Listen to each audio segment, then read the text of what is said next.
أعوذ بالله من الشيطان الرجيم بسم الله الرحمن الرحيم وصلى الله على محمد وعلى آله الطيبين الطاهرين الذين أذهب الله عنهم الرجس وطهرهم تطهيرا اللهم صل على محمد وآل محمد ولعنة الدائمة الباقية على أعدائهم ومنكر فضائلهم وغاصب حقوقهم أجمعين من يوم عداوتهم إلى قيام يوم الدين أما بعد عباد الله أوصيكم ونفسي بتقوى الله فإن التقوى خير الزاد وبها المعاد وتنفع يوم لا ينفع فيه مال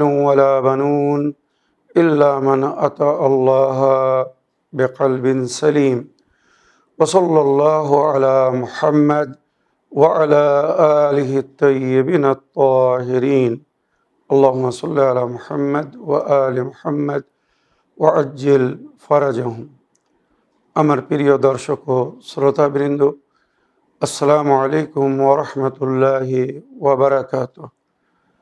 আপনাদের সকলকে আন্তরিক সালাম ও শুভেচ্ছা জানিয়ে আজকের অনুষ্ঠান ইসলাম ইন বাংলায় আপনাদেরকে স্বাগতম জানাই। আশা করি আপনারা যে যেখানে আছেন ভালো আছেন, কুশল ও মঙ্গলে আছেন, সুখে থাকুন, শান্তিতে থাকুন, সমস্ত প্রকারের দুঃখ কষ্ট থেকে মুক্তিতে থাকুন। আল্লাহ রাব্বুল আলামিনের কাছেই কামনা করি। যারা অসুস্থ আল্লাহ তাদেরকে সুস্থতা দান করুন, যারা ঋণে ভুগছে আল্লাহ তাদেরকে ঋণ মুক্তি করুন। ওইরূপ যাদের জীবনে কোনো প্রকারের অভাব বা অশান্তি আছে আল্লাহ রাব্বুল আলামিন তাদের সকলের জীবনে সুখ শান্তি দান করুন ও সকলের মনোকামনা আশাকে পূরণ করুন। আমাদের সকলকে সৎ পথে চলার, অসৎ পথ থেকে দূরে থাকার এবং এক অপরকে সৎ উপদেশ দেওয়ার তৌফিক দান করুন। আমরা যেন সত্য বা হক জিনিসকে জেনে শুনে মেনে তার উপরে আমাল করে সেটা অন্যদের সামনে তুলে ধরতে পারি বা সকলের কাছে পৌঁছে দিতে পারি। আল্লাহ রাব্বুল আলামিন আমাদেরকে সেই মনোবল ও নেক তৌফিক দান করুন। আমিন ইয়া রাব্বাল আলামিন। এই দোয়ার সঙ্গে আজকের পর্ব শুরু করতে চলেছি। আজও আমি বিনা কোনো ভূমিকায় সরাসরি আপনাদের পাঠানো পেন্ডিং প্রশ্নের উত্তর দিতে চাই। তাই আসুন দেখি কোথা থেকে কে কি প্রশ্ন করছেন বা কে কি জানতে চাচ্ছেন। সালামুন আলাইকুম, ইসলামিন বাংলা। ভাইজান, আমি আফরোজা বলছি। জিয়ারতে নাহিয়া সম্পর্কে আমি আপনাকে একটু বিস্তারিত আলোচনা করার আবেদন রাখছি। জিয়ারতে নাহিয়া একটু পড়বেন এবং ব্যাখ্যা করলে আমরা খুব উপকৃত হতাম। খুদা হাফিজ, ফিয়ামানিল্লাহ। ওয়ালাইকুম আসসালাম ওয়া রাহমাতুল্লাহি ওয়া বারাকাতুহু। আমার প্রিয় বোন, আপনার ভয়েসমেল পাঠানোর জন্য আপনাকে ধন্যবাদ জানাই। তবে আপনি যে বিষয়ে জানার জন্যে আবেদন রেখেছেন আমি অতি সংক্ষিপ্তে জিয়ারাতে নাহিয়া কি এবং এই জিয়ারতের তালিম কে দিয়েছেন আর এই জিয়ারতের মধ্যে বিশেষ কি উল্লেখ হয়েছে আমি তার জিকির করব, কিন্তু পুরো জিয়ারতটি পড়ে তার ব্যাখ্যা করা একটি বা দুটি এপিসোডে সম্ভব হবে না। আমি অতি সংক্ষিপ্তে এই জিয়ারতের ফজিলত বা এই জিয়ারত আমাদেরকে কে শিখিয়েছেন আর কিভাবে জিয়ারত করতে বলেছেন, আসুন আমি আপনাদের সামনে এই জিয়ারত সম্পর্কে সামান্য ইতিহাস তুলে ধরছি। জিয়ারতে নাহিয়া একটি জিয়ারত যার কোনো বিশেষ নাম দেওয়া হয়নি। নাহিয়া মানে কারোর তরফ থেকে কোনো বিশেষ একটি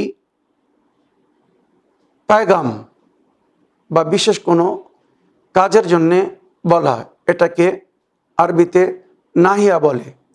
ইমাম হোসেন আলাইহিস সালামের যত জিয়ারত তার একটি কিন্তু নাম দেওয়া হয়েছে, বিশেষ নাম, যেমন জিয়ারতে ওয়ারেসা, জিয়ারতে আশুরা বা মাসুমিনদের জিয়ারতে জামিয়া, সমস্ত জিয়ারতের একটি নাম আছে।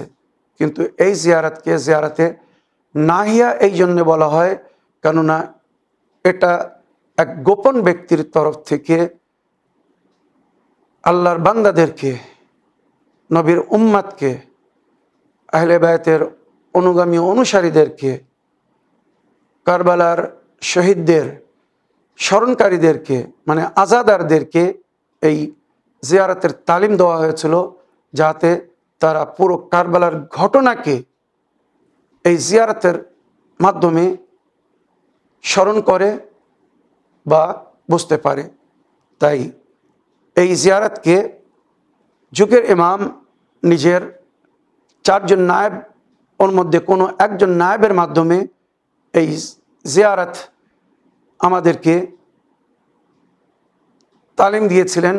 বলেছিলেন সেই সময় জালিম বাদশাদের যুগ ছিল, তারা যুগের ইমামের সন্ধান চাচ্ছিল, খোঁজ চাচ্ছিল, যাতে জালিমরা এই সমস্ত সূত্রের মাধ্যমে যুগের ইমামের কাছে না পৌঁছে যায়।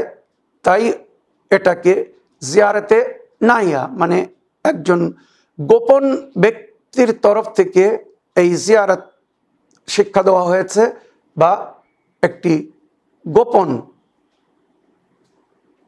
স্থান থেকে একজন বিশেষ ব্যক্তির মাধ্যমে এই কারবালার ঘটনার জিক্র করা হয়েছে। তাই একে জিয়ারতে নাহিয়া বলে।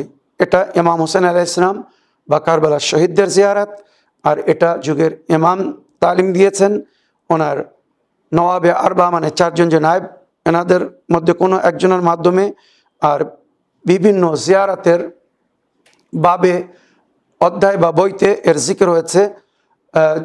বড় জিয়ারত বলে হয়তো মুফাতুল জানানের মধ্যে এর জিকির হয়নি, কিন্তু অন্য জিয়ারতের যে সমস্ত অ্যাপ বা দুয়ার অ্যাপ তার মধ্যে এই জিয়ারত মানে অর্থসহ ট্রান্সলেশন তর্জমা সহ দেওয়া হয়েছে। তাই আমার প্রিয় বোন আপনার কাছে বা আমার দর্শকবৃন্দদের কাছে আমি অনুরোধ করব, আপনারা যদি কারবালার ঘটনা বুঝতে চান বা কারবালার শহীদদেরকে কাকে কিভাবে শহীদ করা হয়েছিল, কার লাশের কত টুকরো করা হয়েছিল, জালিমরা কার সঙ্গে কি অত্যাচার করেছিল, এ বিষয়ে যদি জানতে চান তো অবশ্যই এই জিয়ারত একবার অনুবাদ বা তর্জমা সহ পড়বেন। আর ওই জিয়ারতে যুগের ইমাম একটি বাক্য বলেছেন, নিজের জাদ ইমামে হোসাইনকে স্মরণ করে, ওনার দুঃখ কষ্ট বা মাজলুমিয়াতকে স্মরণে রেখে, লা আনদুবান্নাকা সাবাহান ওয়া মাসাআন, যুগের ইমাম যেটা এই জিয়ারতের মধ্যে বলেছেন, লা আনদুবান্নাকা সাবাহান ওয়া মাসাআন ওয়ালা আবকিয়ান্না আলাইকা বাদালাদ দুমুয়ে দামান। আমার দাদা হোসাইন, আমি আপনার উপরে সকাল সন্ধ্যা কাঁদব, আর যদি আমার অস্ত্র ফুরিয়ে যায় তো আমি রক্তের অস্ত্রপাত করব। তাই যুগের ইমামের সম্পর্কে যেটা ইতিহাসে লেখা হয়েছে, উনি কাঁদতে কাঁদতে যখন চোখের পানি ফুরিয়ে যায় তখন ওনার চোখ দিয়ে মানে অস্ত্রের জায়গায় রক্তপাত হয়। আর এটা কিন্তু খুব মানে বাস্তব। আর এটা কখন হয়? যখন মানুষ কোনো দুঃখে কষ্টে কাঁদতে কাঁদতে চোখের পানি ফুরিয়ে যায়, আর তখন প্রেশারাইজ করে জোর করে যখন কাঁদে তখন চোখের ওপরে রক্ত ভেসে ওঠে। আয়াতুল্লাহ মহসিন আল হাকিম আমাদের বিখ্যাত একজন আয়াতুল্লাহ ছিলেন। ওনার কাছে একজন খতিব, একজন জাকির এসে বলছেন, হুজুর, আমরা এই রওয়ায়াত শুনেছি বা আমরা পড়ি যে যুগের ইমাম নিজের দাদার জন্যে রক্তের অস্ত্রপাত করেন, এটা কি সম্ভব? তখন ওই বুজুর্গ আয়াতুল্লাহ মহসিন আল হাকিম উনি বললেন, তুমি যদি এটা বাস্তব দেখতে চাও, সেদিন আশুরার দিন ছিল, ওনার অফিসে মজলিস হতো, সুতরাং উনি ওই খতিবকে বললেন, তুমি মেম্বারে যাও, আর মেম্বারে গিয়ে মক্তল ইমাম হোসেন আলাইহিস সালামকে কিভাবে কতল করা হয়েছিল কারবালার ময়দানে, শুধু ওই ঘটনা পড়ো, আরবরা ব্যান্ড পড়ে কলেজা ফেটে যায়। কিভাবে ইমাম হোসেনকে ঘেরাও করে চারিদিক থেকে হামলা করে শহীদ করা হয়েছিল, ওই ঘটনা তুমি শোনাও, তারপরে তুমি আমাকে দেখো। খতিব মেম্বারে গিয়ে যখন মক্তল পড়তে শুরু করেছে, ওই অফিসে যত লোক ছিল ওনার দফতরে কাঁদতে কাঁদতে প্রায় বেহুশ হয়ে গেছে।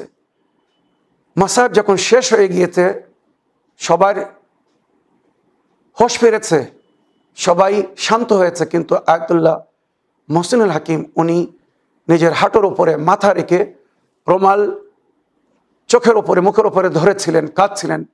ওনাকে যখন ডাকা হলো, হুজুর মজলিস শেষ হয়ে গিয়েছে, খতিব মেম্বার থেকে নেমে এসেছে, চিন্তা করুন উনি কত গভীরভাবে মানে আত্মহারা হয়ে গিয়েছিলেন, বেখুদি যাকে বলা হয়।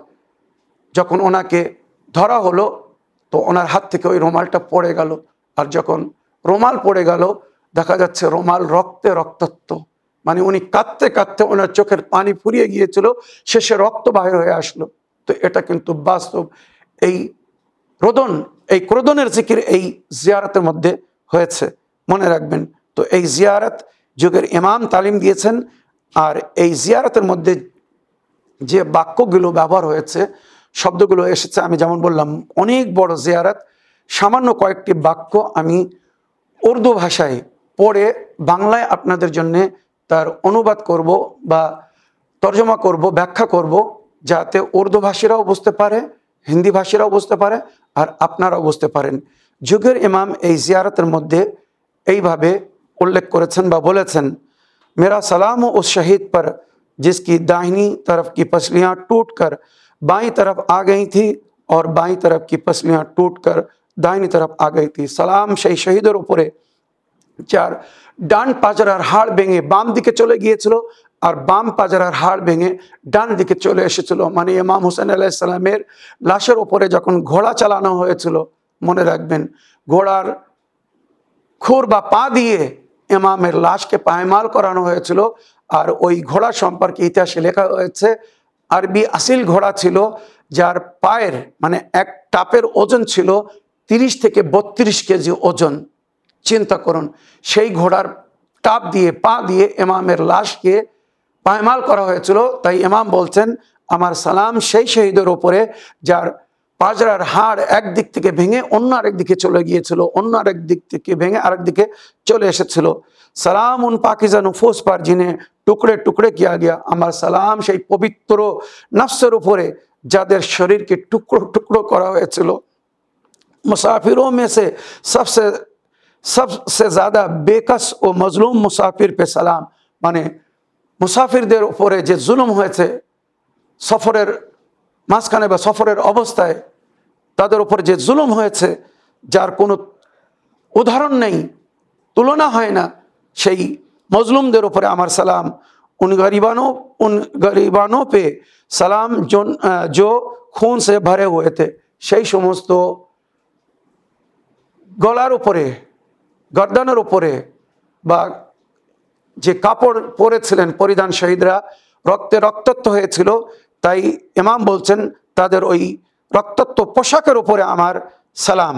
সালাম উন उस मजलूम इमाम पर जिसके सर को पसे गर्दन से काटा गया, সালাম সেই ইমামের উপরে যার গলাকে পিঠের দিক থেকে, সামনের দিক থেকে না, পিছন দিক থেকে কাটা হয়েছিল। কেননা শিমির ইমাম হোসেন আলাইহিস সালামের গলাকে সামনের দিক থেকে কাটার চেষ্টা করছিল, কাটছিল না।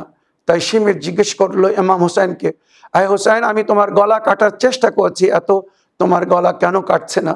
তখন ইমাম হোসেন আলাইহিস সালাম বলেছিলেন, আমার নানা সব সময় এই গলায় চুম্বন করতেন আর বলতেন, আমার লালের এই গলাকে আমার উম্মতের নিকৃষ্টরা, জালিমরা আমার সোনার, আমার সন্তানের এই গলা কাটবে। তাই আমার নানা আমার গলায় চুম্বন খেতেন, যেখানে আমার নানা চুম্বন করেছেন ওই গলা তুমি কখনো কাটতে পারবে না। সুতরাং তুমি যদি আমাকে কাটতে চাও, আমার গলা কাটতেই চাও, তো আমার পিঠের দিক থেকে কাটো, ঘাড়ের দিক থেকে কাটো। তাই ইমাম হোসেন আলাইহিস সালামকে ঘাড়ের দিক থেকে গলা কেটে জবাই করা হয়েছিল। তাই ইমাম সালাম করছেন ওই গলার উপরে, যে গলাকে ঘাড়ের দিক থেকে পিঠের দিক থেকে काटा हुआ। चलो उस रीश अकदस पर सलाम जो खून से सुर्ख थी, वही दाढ़ीर ऊपर आमार सलाम इमाम हुसैन आलैहिस सलामेर दाढ़ी के रक्ते रक्ताक्त करे देওয়া হয়েছিল। ওনার চোখে মুখে মাথার উপরে চারিদিকে তীর মারা হয়েছিল, তাই রক্তে ওনার দাড়ি ভিজে গিয়েছিল। তাই ইমাম বলছেন আমার সালাম ওই দাড়ির উপরে যে দাড়িকে তার রক্তে রক্তাক্ত করে দেওয়া হয়েছিল। उस रुखसार पर सलाम जो खाक आलूद था, ওই গালের উপরে আমার সালাম যেটা কারবালার মাটির উপরে পড়েছিল, কারবালার মাটি যে গালের উপরে লেগেছিল সেই গালের উপরে আমার সালাম। সালাম अर्ज কারবালা पर बहने वाले खून पर, কারবালার মাটির উপরে যে রক্তপাত হয়েছিল সেই রক্তের উপরে আমার সালাম। सलाम उन सलाम जिस्मों से जुदा कर दिए जाने वाले आधा पर, সেই সমস্ত শরীরের অংশের উপরে আমার সালাম যে অংশকে শরীরের থেকে আলাদা করে দেওয়া হয়েছিল, মানে শহীদদের শরীরকে যে টুকরো টুকরো করে দেওয়া হয়েছিল, তাই ইমাম একটি একটি টুকরোর উপরে সালাম জানিয়েছেন। সালাম নাজো पर उठाए जाने वाले सरों पर, আমার সালাম সেই সমস্ত মাথার উপরে যাকে বল্লভের উপরে তীরের বা নাইজার উপরে তোলা হয়েছিল। मेरा सलाम उस मजलूम हुसैन पर कि जिस पर आसमान के फरिश्ते भी रो दिए, আমার সালাম সেই মজলুম ইমাম হোসেনের উপরে যার দুঃখ কষ্ট দেখে আকাশে আল্লাহর ফেরেশতারা ক্রোধন করেছিল, কেঁদেছিল। मेरा सलाम उस कैदी पर जिसका गोश्त जंजीरें खा गई, আমার সালাম সেই বন্দী সেই কয়েদির উপরে যার শরীরের মাংস, যার হাতের মাংস, পায়ের মাংস, গলার মাংস মানে হাতের মাংস, হাতের বেড়ি, পায়ের মাংস, হাতের মাংস, হাতের হাতকড়ি, পায়ের মাংস, পায়ের বেড়ি, গলার মাংস, ত্বক বা কোমরের মাংস গরম জঞ্জির মানে ছিকল দিয়ে যে ইমামে জাইনুল আবদিন আলাইহিস সালামকে বাঁধা হয়েছিল, রৌদ্রের তাপে এত গরম হয়ে যেত যে গলায়, হাতে, কোমরে, পায়ে ঠোলা পড়ে যেত, আর আস্তে আস্তে মনে রাখবেন ওখান থেকে মাংস গলে গিয়েছিল। আর এই সমস্ত হাতকড়ি, বেড়ি, যে ত্বক বানানো হয়েছিল সব কাঁটাদার, কাটা। তো সেই কাঁটা ইমামের শরীরের মধ্যে, মাংসের মধ্যে, হাড়ের মধ্যে প্রবেশ করেছিল। তাই ইতিহাসে লেখা হয়েছে যখন ইমামে জাইনুল আবদিন আলাইহিস সালামকে রেহাই করা হচ্ছিল, তো এক খ্রিস্টান কামারকে ডাকা হয়েছিল ওনার গলার ত্বক বা হাতের হাতকড়ি বা পায়ের বেড়ি কাটার জন্যে। তো ওই খ্রিস্টান কামার এসে নাকি অনেক সময় কেঁদেছিল। তো এজিদ তাকে জিজ্ঞাসা করলো তুমি কাঁদছো কেন, তোমার সঙ্গে এর কিসের সম্পর্ক, না তুমি এর ধর্মের ধার্মিক, না তুমি একে মানো।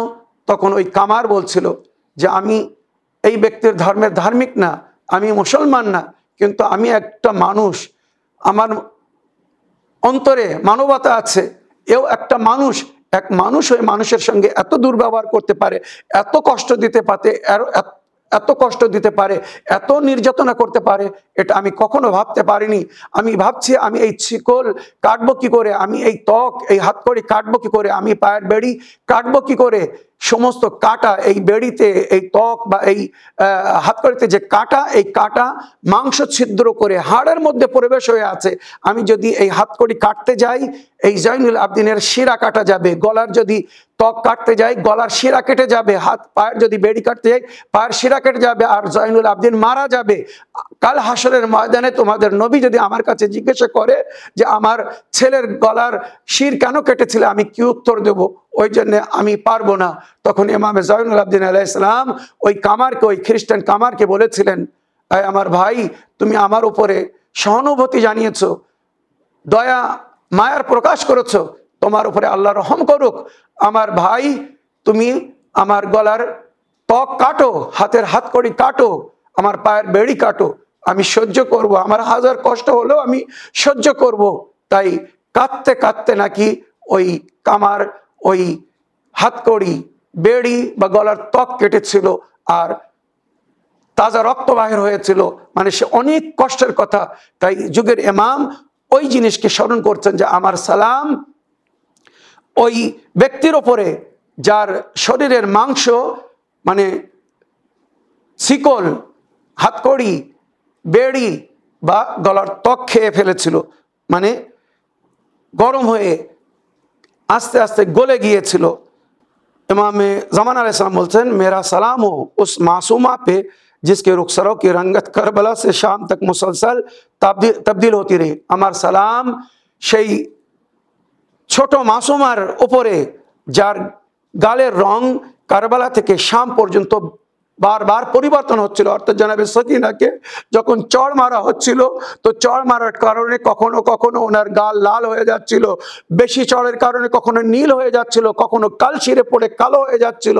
তাই ইমাম বলছেন, আমার সালাম সেই ছোট মাসুমা সকিনার উপরে যার গালের রং চড় খেয়ে খেয়ে, চাবুক খেয়ে খেয়ে শরীরের চামড়ার রং, গালের রং পরিবর্তন হচ্ছিল।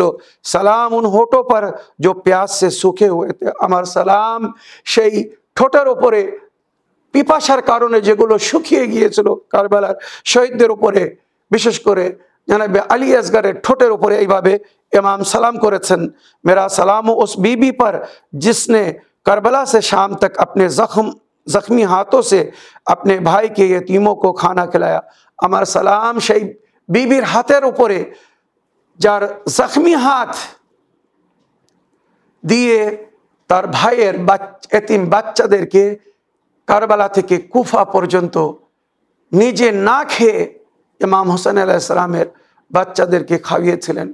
মনে রাখবেন, কারবালার বিবিদেরকে যাদেরকে কয়েদি করা হয়েছিল, যেমন ইমামে জাইনুল আবদিন আলাইহিস সালাম জখমি হয়েছিলেন, ওইরূপ বিবি জাইনব কুলসুমের হাতও জখমি হয়ে গিয়েছিল।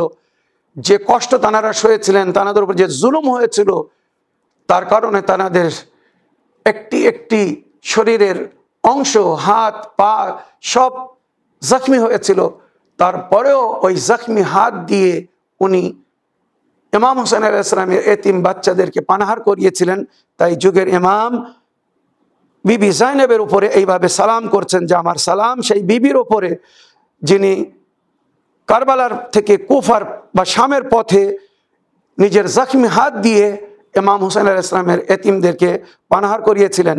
সালাম ও उस पर जिसकी कब्र की मिट्टी खा के शिफा है, আমার সালাম তার উপরে যার কবরের মাটিতে আল্লাহ শিফা দান করেছে। মনে রাখবেন, ইমামে হোসেন আলাইহিস সালামকে আল্লাহ রব্বুল আলামিন এমন তিনটি ফজিলত দান করেছেন যেটা অন্য কাউকে দান করেননি। আলে ইমামাতু ফি যুররিয়াতে, সিলসিলায়ে ইমামত ইমাম হোসেন আলাইহিস সালামের বংশ থেকে আগে বেড়েছে। মাওলা আলীর পরে দুই ভাই ইমামে হাসান ও ইমামে হোসেন ইমাম হয়েছিলেন। ইমামে হাসানের বংশ থেকে ইমামত চলেনি, ইমামে হোসেন আলাইহিস সালামের বংশ থেকে ইমামত চলেছে। মাটি খাওয়া জায়েজ না, কিন্তু শুধু শেফার জন্যে, সুস্থ হওয়ার জন্যে যদি কারবালার মাটিকে কেউ গ্রহণ করে, খায়, তো আল্লাহ মারাত্মক থেকে মারাত্মক রোগ থেকে আল্লাহ তাকে শেফা দান করেন।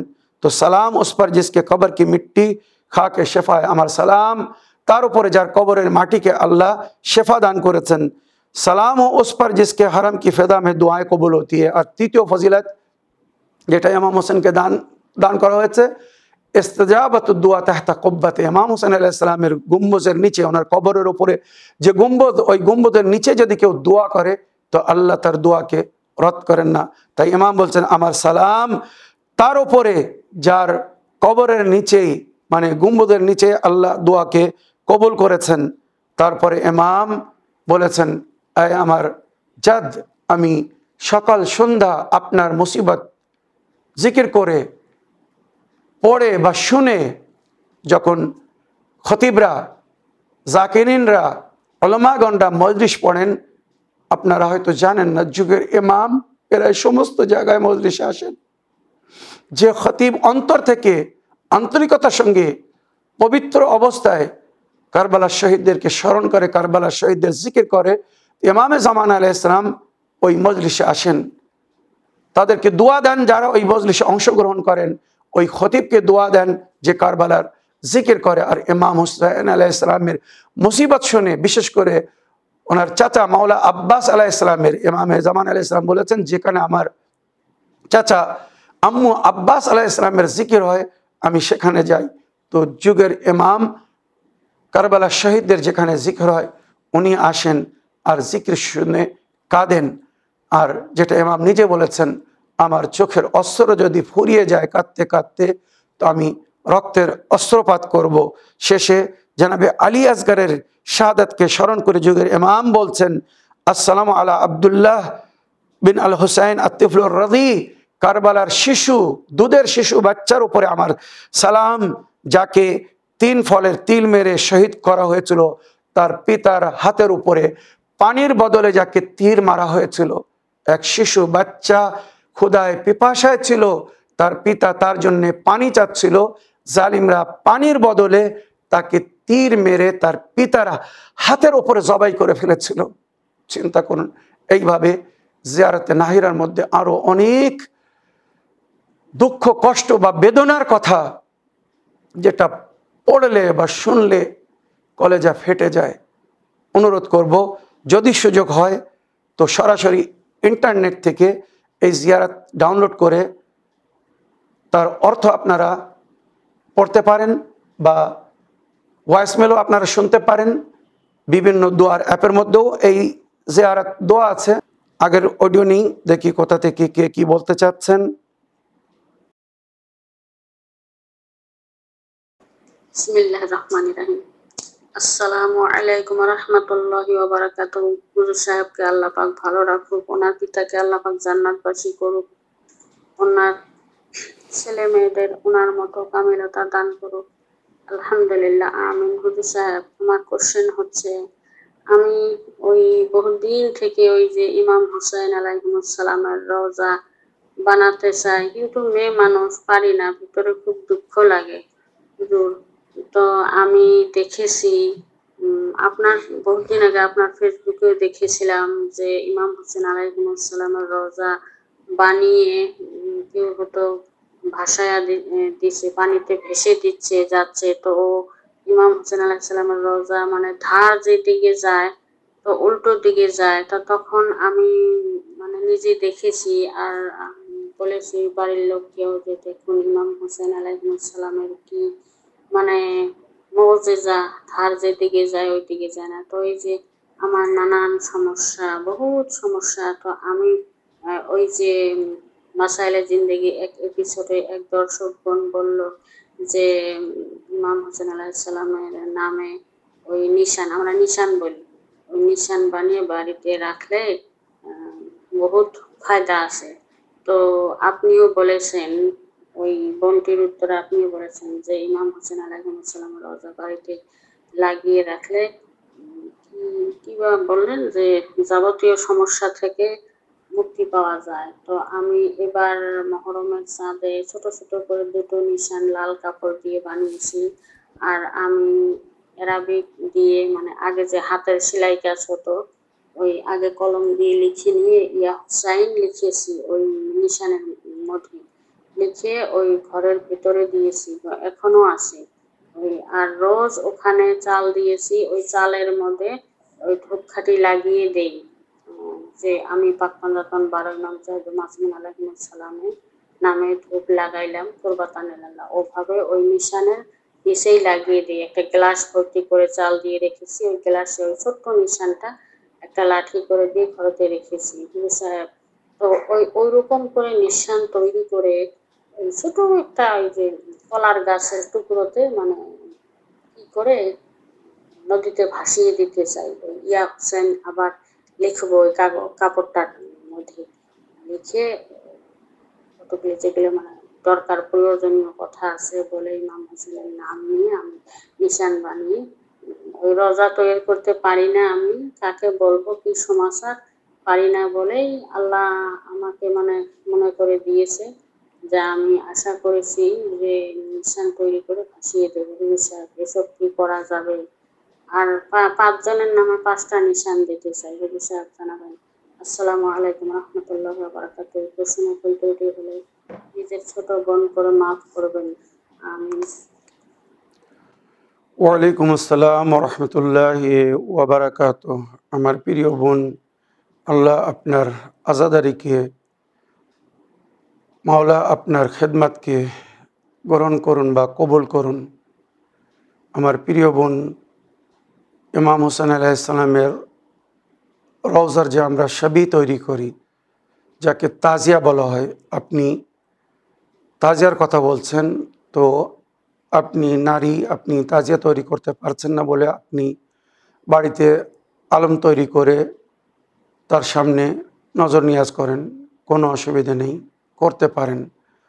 আর আলমের যে ফজিলত বা বরকত বলা হয়েছে, যে বাড়িতে আলম লাগানো হয় ওই বাড়ি আল্লাহর আযাব ও গজব থেকে মুক্তি পায়, ওই বাড়ি বিপদ আপদ থেকে রক্ষা পায়। কিন্তু এজিদি মুসলমানদের থেকে যারা কারবালার ময়দানে স্বয়ং মাওলা আব্বাসের হাত কেটে দিয়ে আলম ইসলামের এই নিশান বা পতাকা ফেলে দিয়েছিল, তারা কিন্তু এটা সহ্য করতে পারছে না। আজ কোনো মমিন বা কোনো মমিনা এমন এলাকায় বসবাস করছে যে এলাকায় আহলে বায়তের অনুগামী অনুসারী শিয়াদের সংখ্যা খুব কম, সংখ্যালঘু।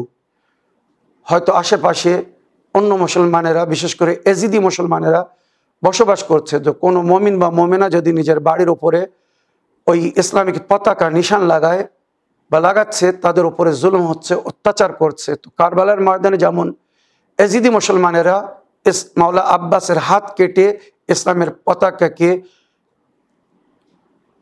ফেলে দিয়েছিল, নিচু করে দিয়েছিল, ওইরূপ আজও এজিদি কিছু মুসলমানেরা আছে, তারা ইসলামের এই পতাকাকে নিচু করে দেখতে চায়, খুলে ফেলে দিতে বলছে, এগুলো বিদআত বা হারাম বলছে। পরোয়া করবেন না। ইন তানসুরুল্লাহ ইয়ানসুরকুম ইসাব্বিত আকদামাকুম। ইলাহি সংবিধানকে রক্ষার জন্য যদি তোমরা আল্লাহর মদদ করো, আল্লাহ তোমাদের মদদ করবে, তোমাদের পাকে মজবুত করে দেবে। মাওলা আব্বাসের কাছে ফরিয়াদ করুন, যাদের উপরে জুলুম হচ্ছে, অত্যাচার হচ্ছে, বিশেষ করে আলম নিয়ে, তারা এ বিষয়ে মাওলা আব্বাসের কাছে নালিশ করুন যে মাওলা আব্বাস, আমি আমার বাড়িতে আপনার আলম লাগিয়েছে বলে এই জালিমরা আমার উপরে, আমার পরিবারের উপরে, আমার বাড়ির উপরে জুলুম করছে। মাওলা, আমি এদেরকে আপনার হাওয়ালে করলাম, এদেরকে প্রাপ্য শাস্তি বা কি শাস্তি দিতে হবে আপনি দিন। একবার মাওলার হাওয়ালে করে দেখুন, ইনশাআল্লাহ উপযুক্ত শাস্তি তারা পেয়ে যাবে। অনেক অনেক সময় আল্লাহর মারি আওয়াজ হয় না, কিন্তু যার উপরে মার পড়ে সে বুঝতে পারে যে আমার কি ভুলের আমি কি সাজা পাচ্ছি। অবশ্যই তারা তাদের পাপের শাস্তি পাবে। যেমন এজিদি সেনাবাহিনীরা যারা কারবালার ময়দানে ইমাম হোসেন বনার সাথীদেরকে শহীদ করেছিল, ইতিহাসে লেখা হয়েছে কারবালার পরে কেউ শান্তির সঙ্গে জীবনযাপন করতে পারেনি। যতদিন এই দুনিয়ায় ছিল তারা মহা কষ্টের মধ্যে, বিভিন্ন প্রকারের রোগে বা আল্লাহর আযাব ও গজবে ভুক্ত হয়ে দুনিয়া থেকে গিয়েছিল। আর এখনো যারা এই জুলুম করছে, জালিমদের জন্য আল্লাহ ডবল সাজা রেখেছে, ইহকালে এবং পরকালে। দুনিয়াও সাজা পাবে, মরার পরেও সাজা পাবে এরা। তো যদি কেউ বাধা সৃষ্টি করে, অবরোধ সৃষ্টি করে, প্রতিবল লাগায়, তাদেরকে আল্লাহর হাওয়ালে করে দিন, মাওলার হাওয়ালে করে দিন, ইনশাআল্লাহ। তো আমার প্রিয় বোন, আপনি যদি তাজে না তৈরি করতে পারেন, আলম তৈরি করে ওটা আপনি বিসর্জন দিতে যাচ্ছেন, ভাসিয়ে দিতে চাচ্ছেন, করতে পারবেন। নদীতে, দরিয়ায় ওটাকে অনেক অনেক সময় আমরা সম্মান করে ভাসিয়ে দিই, তো ভাসিয়ে দিতে পারবেন, কোনো অসুবিধা নেই। ওটা আস্তে আস্তে পানির সঙ্গে, স্রোতের সঙ্গে, যেটা আপনি নিজে চোখেও দেখেছেন, উল্টো ধারা হিসাবে যায়। এটা একটা কেরামত ওনাদের। তো ওটা সমুদ্রে চলে যায়, আবার আস্তে আস্তে ওটা গায়েব হয়ে যায়। এটা একটি সম্মান, মানে ওই তাজিয়া, তাবুত বা আলমকে আমাদের জন্য বলা হয়েছে, হয় পবিত্র জায়গায় ওটাকে সম্মানের সঙ্গে দাফন করে দাও, আর নইলে প্রবাহিত পানিতে, নদীতে, দরিয়ায়, সমুদ্রে ভাসিয়ে দাও। ওটা আস্তে আস্তে পানির ভিতরে চলে যাবে, ওর সম্মান বজায় থাকবে। আশা করি আপনি যদি এটা করেন কোনো অসুবিধে নেই। কিছু মারেফাতিন আছে, এরা এটাকে অন্যদের উপাসনা বা পুজো পাঠের সঙ্গে তুলনা করে। এদের মধ্যে যদি সেই জ্ঞান থাকতো, সেই মারেফাত থাকতো, কোরআন বলছে ওয়ামাইয়ু আযিম শাআইরাল্লাহ ফাইন্নাহা তাকওয়াল কুলুব, যারা আল্লাহর নিশানির সম্মান করে এটা এদের অন্তরের পবিত্রতার পরিচয়। তারা যে আল্লাহর ভয় করে চলে এটা তার পরিচয়। তো তাদের অন্তরে যদি আল্লাহর ভয় থাকতো কখনো বিদ্রূপ কথা বলতো না, আলম নিয়ে বিদ্রূপ কথা বলতো না, তাজিয়া নিয়ে বিদ্রূপ কথা বলতো না। কিন্তু তাদের অন্তরে ভয় নেই, তারা এজিদি মুসলমান, যাদের অন্তরে আল্লাহর ভয় ছিল না বলে নবীর সন্তানকে তারা জবাই করেছিল। আর তারপরে ইমাম হোসেন আলাইহিস সালামের যে রওজা এখন আপনারা দেখছেন, সোনার রওজা, সোনা দিয়ে তৈরি করা, এটা 6ম তৈরি। এর আগে 5 বার ইমাম হোসেনের রওজাকে ভাঙা হয়েছিল, জালিমরা ভেঙেছে, আল্লাহ পুনরায় আবার মজলুমদের মাধ্যমে, মুমিনদের মাধ্যমে সেটা তৈরি করেছে। এটা আল্লাহর ওয়াদা। আল্লাহ নিজে বলেছেন উযকুরুনি আযকুরুকুম, তোমরা আমার জিকির করো, আমার জিকিরকে বাকি রাখো, আমি তোমাদের জিকির করব, তোমাদের জিকিরকে বাকি রাখবো। তো আল্লাহর জিকির যারা করেছে, আল্লাহর জিকিরকে যারা বাকি রেখেছে তারা বাকি আছে, থাকবে, তাদের নিশানি কেউ মুছতে পারবে না। আর যারা আল্লাহকে ভুলিয়ে দিয়েছিল আজ তাদের কবরের কোনো নিশানি পাওয়া যায় না। আজ ইমাম হোসেন আলাইহিস সালাম বা ওনার সঙ্গে যারা শহীদ হয়েছিলেন কারবালার ময়দানে, সবাই তাদের জিয়ারত করতে যাচ্ছে, সেখানে গিয়ে শ্রদ্ধাঞ্জলি দিচ্ছে, সম্মান করছে, সালাম করছে। আর যারা হত্যা করেছিল সেই এজিদি মুসলমানদের মধ্যে কোনো একজনের কবর, 30,000 সৈনিক এসেছিল 72 জনকে মারার জন্যে, তারা দুনিয়া থেকে যায়নি, তারা দুনিয়া থেকে চলে গেছে, কারোর একজনের কবরের নিশান খুঁজে পাবেন না। এই হচ্ছে আল্লাহর বিচার, এই হচ্ছে শিক্ষা দুনিয়ার জন্য। আমার প্রিয় বোন, আশা করি আপনার প্রশ্নের আপনি উত্তর পেয়েছেন। এবারে একটি শেষ লিখিত চিঠি পড়ব, বাকি যাদের প্রশ্নের উত্তর বাকি থাকবে আগামী এপিসোডে দেওয়ার চেষ্টা করব। ওয়েন টিভি চ্যানেল বাংলা অনুষ্ঠানে শুনতে চাই। আমি নার্গিস পারভিন, গ্রাম জঙ্গলপুর, জেলা উত্তর 24 পরগনা থেকে বলছি। সালামুন আলাইকুম ওয়া রাহমাতুল্লাহি ওয়া বারাকাতুহু। মাওলানা সাব্বির ভাইজান, আপনাকে জানাই লাখো কোটি সালাম। আমার একটা প্রশ্ন, হযরত ইমাম হোসেন আলাইহিস সালামের জন্য নজর পেশ করতে গেলে কি কি পড়তে হবে দয়া করে জানাবেন প্লিজ। খোদা হাফিজ, ফিয়ানিল্লাহ। ওয়ালাইকুম আসসালাম ওয়া রাহমাতুল্লাহি ওয়া বারাকাতুহু। আমার প্রিয় বোন নার্গিস পারভিন, আপনার চিঠি লেখার জন্য আপনাকে ধন্যবাদ জানাই। ইমাম হোসেন আলাইহিস সালামের বারগায় নজর করার সময় কি পড়তে হবে, কি বলতে হবে, এ বিষয়ে আপনি জানতে চেয়েছেন। তো পাক পবিত্র পানাহার, খাওয়ার জিনিস হোক বা শরবত ইত্যাদি আমরা নজর করে থাকি, তো ওগুলো দস্তরখানের উপরে সাজাবেন পাক পবিত্র জায়গায়, পাক পবিত্র দস্তরখানের উপরে। আর পানাহারের যে জিনিসগুলো রাখবেন সব যেন পাক ও পবিত্র হয়, হালাল হয়।